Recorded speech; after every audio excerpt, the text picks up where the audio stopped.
Morning, Connor. Just thought so much focus, obviously, on the the goals and the plays, but can you maybe speak to your attention to detail? Your your advanced analytics defensively are the best they've ever been in career. You're up around 58% in terms of possession metrics on the ice. Face-offs at 53%. Is that just part of the process in terms of growing out your game?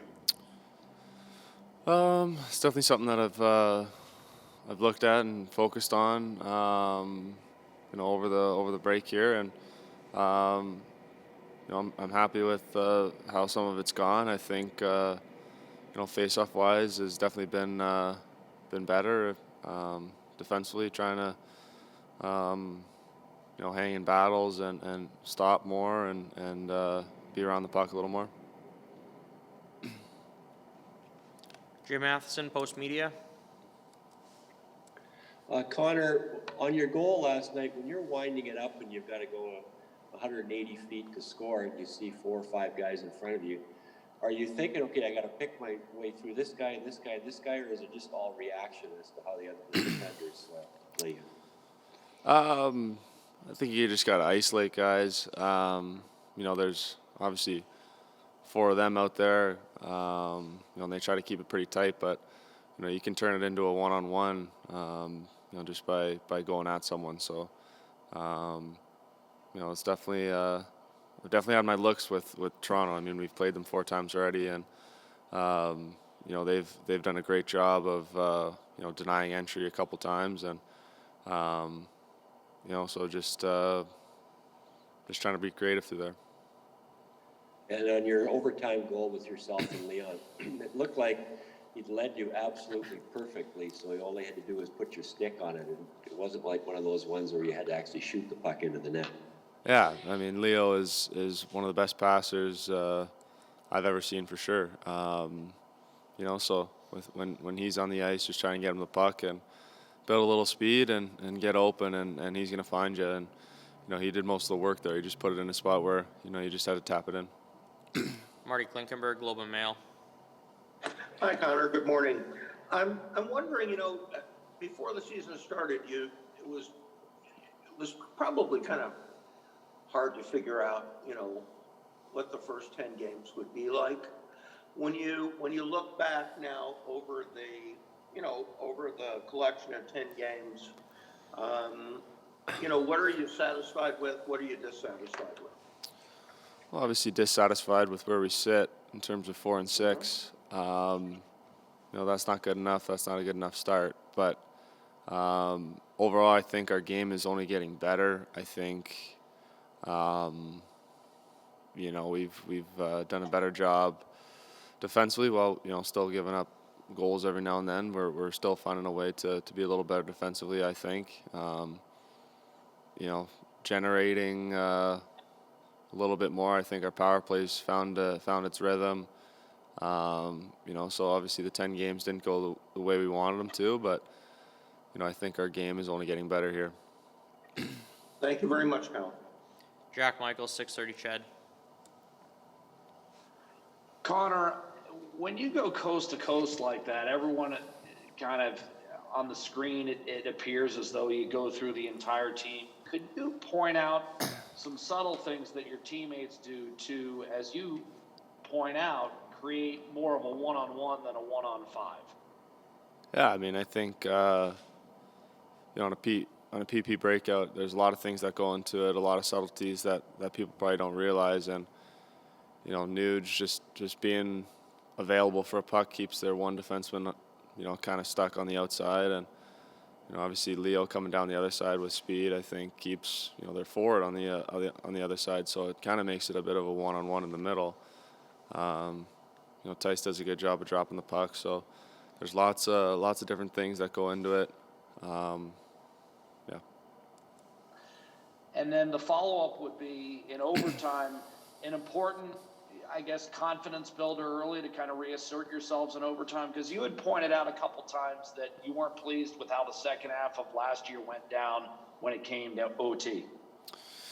Yeah, I think when overtime kind of first came in, our team was pretty good at it. I thought Leo and I Nuge and whoever. I think our team was pretty good at it, and then it kind of had been slipping a bit. We hadn't been able to find a way to get the extra point a handful of times. So it was definitely good to get into one of those situations and find a way to get the win. Derek Van Dies, Post Media.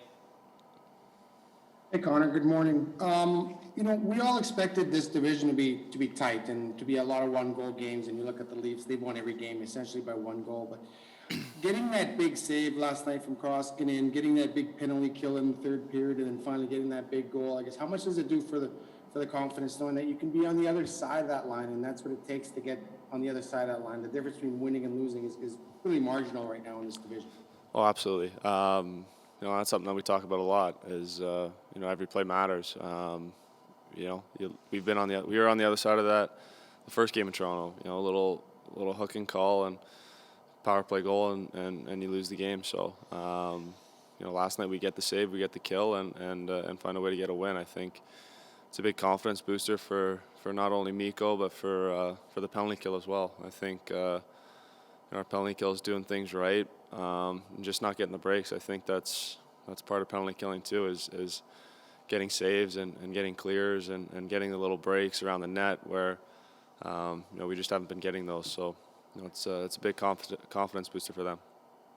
And last night it looked like Josh Archibald was really on. He got the goal, and then they moved him up to your line late, and he came really close to winning it in regulation. What does he add when he moves up to play with you?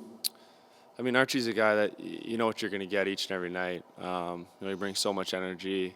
He's a smaller guy, but he plays a physical game and does everything right. He's someone that can play on the first line, can play on the fourth line, and brings the same game. So he's definitely a key player for us.